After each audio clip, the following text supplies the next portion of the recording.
Bonjour, bienvenue sur cette vidéo. Le but de cette vidéo, c'est de vous présenter le cheminement pour aller auprès des fédérations d'élevage, chercher les indicateurs qui nous permettent d'évaluer la fertilité d'un troupeau.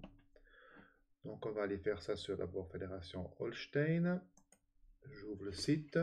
Une fois que vous êtes à Holstein Vision, vous devrez rentrer votre nom d'utilisateur et votre mot de passe. Là, je vais travailler avec l'exploitation de Grangeneuve. Je me connecte. Et là, je commence à avoir ces données.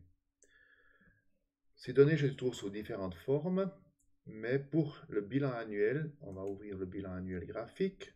On voit qu'il y a des graphiques sur le lait, la matière grasse, etc. Ces graphiques sont bien intéressants, mais ne nous donnent pas de chiffres pour ce qui est justement de la reproduction. Donc, je dois aller voir plus précisément qu'est-ce que sont ces chiffres. Et là, je vais aller sous impression et bilan annuel. Ça ouvre un nouvel onglet avec une tabelle PDF. Et là, j'ai la liste de toutes les vaches pour 2019 avec tout à droite, tout ce qui concerne la fertilité, c'est-à-dire les délais de mise en reproduction, donc vélage, insémination première, les périodes de service, donc période entre le vélage et jusqu'à la vache elle porte, et le nombre d'inséminations par gestation. On voit que pour la première vache, elle a la même période de mise en reproduction que période de service parce qu'elle a porté du premier coup. Donc il y a 0 jour de délai d'attente. Si on voit la deuxième vache, première insémination 73 jours après le vélage, mais elle a porté que 6 mois après le vélage avec 5 inséminations. Ça, c'est les vaches individuelles. Et ici en bas, vous avez la moyenne de l'exploitation. Pour Grangeneuve, on a 71 jours dès la mise en reproduction, 120 jours de moyenne de période de service et 3,3 inséminations pour une gestation. Et ici en bas, les valeurs de la race, c'est les valeurs que je vous demandais de relever. 90 jours pour la mise en reproduction, 143 jours pour la période de service et 2 inséminations par gestation. On va retourner sur le document et reporter ces chiffres. On a dit 71 jours pour la dernière mise en reproduction pour Grangeneuve. Pour la race, c'était 90 jours. Période de service, on était à 120 jours pour Grangeneuve. Pour la race, on était à 143 jours. L'indice gestation, c'était à 3,3 pour Grangeneuve et à 2 pour la moyenne de la race. Voilà. Ensuite, on a vu qu'en fonction de la production laitière, on peut éventuellement rallonger le délai à la mise en reproduction. Donc, ne pas inséminer les vaches trop tôt, pas lors de la première chaleur, mais seulement après un certain nombre de jours. Comment est-ce qu'on calcule ces jours? C'est les quantités de lait au pic de lactation x 2. Donc, une vache à 30 kg de lait x 2, donc à 60 jours, on peut l'inséminer. Une vache à 50 kg de lait x 2, il faudrait attendre 100 jours avant d'inséminer la première fois.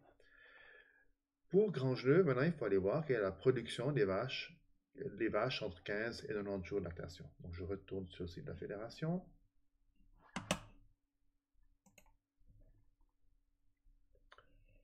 Et là, je reviens sur la table principale.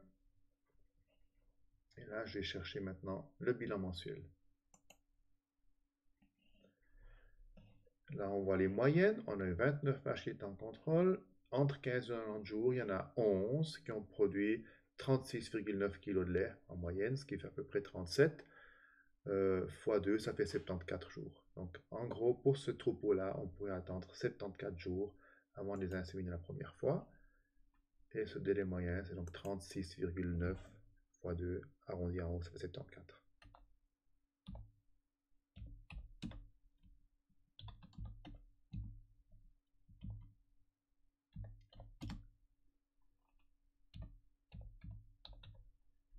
Hop, ça, faute de frappe.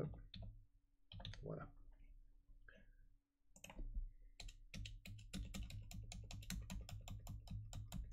La période de service, c'est ces 74 jours on a attendu avant de les inséminer pour la première fois, plus le temps de retard qui est inévitable, il y a quand même un certain nombre de vaches qui vont être ça une deuxième fois. Optimalement, ce temps de retard ne devrait pas dépasser 15 jours.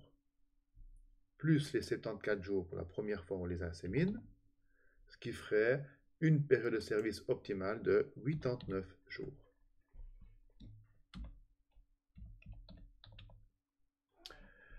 Prochaine tâche, vous devez comparer ces valeurs calculées avec les valeurs relevées. On a vu que le délai à la mise en reproduction pour grange était de 71 jours. D'après le lait qu'elles produisent, on devrait les mettre en reproduction à 74 jours. Ça, c'est vraiment une très bonne valeur. On est bien dans le tir, hein, autour des 70 jours. Ces petites différences de 3 jours, c'est vraiment pas important. La période de service devrait être de 89 jours, donc 90 jours environ, hein, environ 3 mois. Or là, on est à 120 jours, on est à 4 mois. Donc il y a quand même un mois de perdu par rapport à ce qu'on aimerait avoir. Explication, ben on voit déjà qu'il y a eu beaucoup de retours de chaleur, hein, 3,3 en moyenne. Pourquoi est-ce qu'on a beaucoup trop de chaleur alors que les vaches viennent en chaleur assez bien, assez tôt après le vélage, 70 jours, c'est pas mal du tout. Voilà, c'est à analyser pourquoi est-ce qu'il y a autant de retours de chaleur. Donc ça peut être des problèmes liés à l'exploitation. Il faudrait voir un peu plus loin. L'indice gestation, là aussi, comparé les 3,3 relevés. 3.3. La valeur cible, vous devrez la savoir par cœur, c'est 1,6. Et là, on est clairement hors du tir. On est 2 fois à la valeur cible.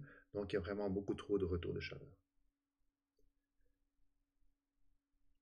On passe à la santé mammaire. On peut aussi évaluer la santé mammaire à partir des informations des fédérations, surtout le pourcentage de vaches qui ont plus de 150 000 cellules.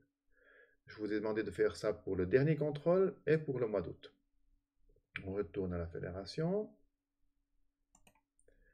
Et on est déjà sur le dernier bilan mensuel, donc le dernier contrôle du 5 mars 2020. Et on va voir maintenant combien de vaches ont plus de 150 000 cellules. On a 1, 2, 3, 4, 5.